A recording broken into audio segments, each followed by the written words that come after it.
जो अंताकिया है, कल हम अंताकिया में थे और ऐसा डिस्ट्रक्शन हमने पूरे तुर्की में कहीं नहीं देखा है। जो भी प्रभावित इलाके हैं, बहुत ज़्यादा तबाही वहाँ हुई है। खंडर वो शहर बन चुका है। अभी हम जो तस्वीरें आपको दिखा रहे हैं नूरदागी से दिखा रहे हैं, जो कि गाजियान्तेप प्रांत का हिस्सा है। ज़रा मैं आपको तस्वीर रेयर कैमरा से दिखाता हूँ। देखिए ये विजुअल देखिए, ये अब इसी तरह से मलबों के ढेर जगह जगह बने हुए हैं और यहाँ हम जितनी दूर तक कैमरे की नज़र जाएगी आपको इसी तरह से मलबे के ढेर नज़र आएंगे। मैं एक और तस्वीर आपको दिखाऊंगा इसी मलबे के ढेर के ठीक सामने किस तरह से रिलीफ वर्क यहाँ पर है और किस तरह से रिलीफ कैंप्स बन गए। देखिए ये पुलिस है यहाँ तुर्की की। ये देखिए तस्वीर देखिए, ये पूरा मलबे का ढेर, मलबे का पहाड़ आपको नज़र आएगा।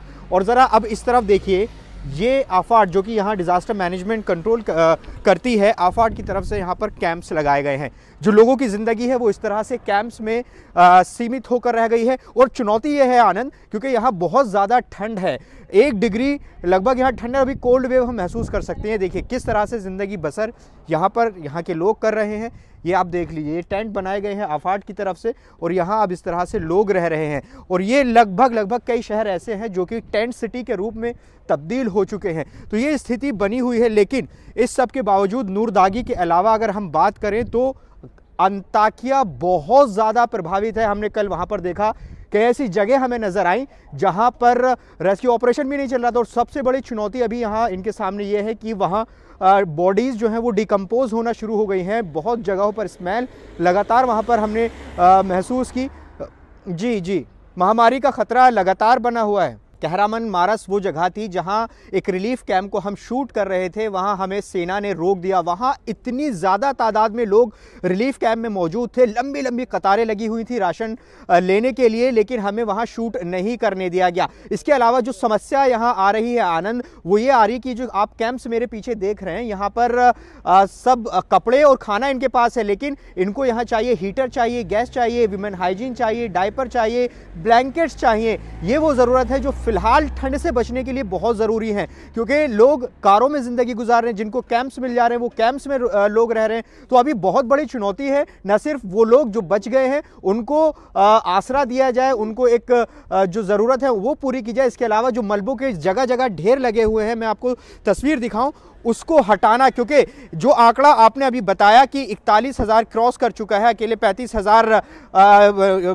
तुर्की में है, लेकिन मैं ये कह सकते हैं हम ये आंकड़ा बहुत ज़्यादा बढ़ेगा, क्योंकि ऐसी बहुत सारी इमारतें हैं जहां अभी मलबा हटाया ही नहीं गया। कल हम एक एनडीआरएफ के कैंप में गए थे, वहां पर एनडीआरएफ काम कर रही थी। एक दिन पहले उन्होंने 8 बॉडी निकाली, कल 4 बॉडी वहां पर मौजूद थी। तो ऐसे में ये जो हमारी बात हुई एक्सपर्ट से, वो भी ये कह रहे हैं कि ये आंकड़ा बहुत बढ़ सकता है। और ये कह सकते हैं कि जो 1939 में भूकंप तुर्की में आया था, ये उससे बहुत बड़ा है, क्योंकि उसमें 30,000 लोगों की मौत हुई थी और अब 30,000 ये क्रॉस कर चुका है और संख्या बढ़ सकती है। और लगातार जगह जगह अभी भी इसी तरह से मलबे के ढेर बने हुए हैं। जिस तरह के मलबे के पहाड़ नज़र आ रहे हैं, उसको बनाने में, इस मलबे को हटाने में बहुत वक्त लग जाएगा आनंद। क्योंकि अगर मैं आपको दिखाऊं, देखिए ये रिहायशी इमारतें हैं और जहां तक कैमरे की नज़र जाएगी आपको इसी तरह से ये जो मलबे के पहाड़ हैं नज़र आएंगे।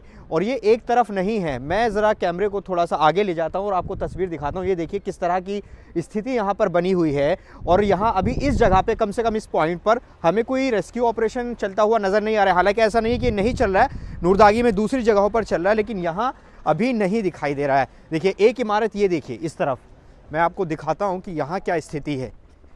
ये तस्वीर आप देख लीजिए, ये भी रिहायशी इमारत मालूम पड़ती है। और ज़रा इसकी तस्वीर देखिए कि क्या स्थिति यहाँ पर बनी हुई है। यहाँ आपको कुछ नज़र नहीं आएगा, सब बिखर चुका है, बर्बाद हो चुका है। और ये सवाल सही है कि इस स्ट्रक्चर को दोबारा खड़ा करने में सालों लग जाएंगे। और देखिए इस स्ट्रक्चर के ठीक सामने यहाँ इस तरह से ये आफाड के कैंप बने हुए हैं। लोग इन कैंप में शिफ्ट हो गए हैं जो बच गए हैं, और हज़ारों की तादाद में लोग मौत तो हुई ही है। देखिए खाने पीने की जो समस्या है वो यहाँ पर नहीं है। जो हमारी यहाँ के लोकल से बात हुई है, उनको खाने का सामान पर्याप्त मात्रा में मिल रहा है, क्लोथ जो है वो पर्याप्त मात्रा में मिल रहे हैं, लेकिन समस्या जो आ रही है वो ठंड में आ रही है। ठंड में उन्हें हीटर चाहिए क्योंकि यहाँ ठंड बहुत ज़्यादा है। उनको ब्लैंकेट्स चाहिए, उनको गैस चाहिए, उनको विमेन हाइजीन चाहिए। तमाम समस्याएं हैं जो यहाँ के लोग अभी फेस कर रहे हैं। ये बातचीत के आधार पर हम आपको बता रहे हैं। और टेंट सिटी की जहाँ तक बात है तो कई शहर ऐसे हैं जहाँ आपको टेंट ही टेंट नज़र आएंगे। तो ये स्थिति तो हर शहर में कमोबेश नज़र आ रही है क्योंकि ये इस तरह की स्थिति यहाँ पर हो गई है और लोग इस तरह जो घर हैं वहाँ रह रहे हैं। इस तरह कैंप्स जो हैं वो उसमें रहने को मजबूर हैं। और कुछ लोग ऐसे भी हैं वो भी जिनके घरों में दरारें आ गई हैं, उनको ख़तरा है कि कभी भी गिर सकता है, तो वो अपने घर से दूर नहीं जाना चाहते। तो लोगों ने कारों में बसेरा बना लिया है, कार के बीच में वो रह रहे हैं।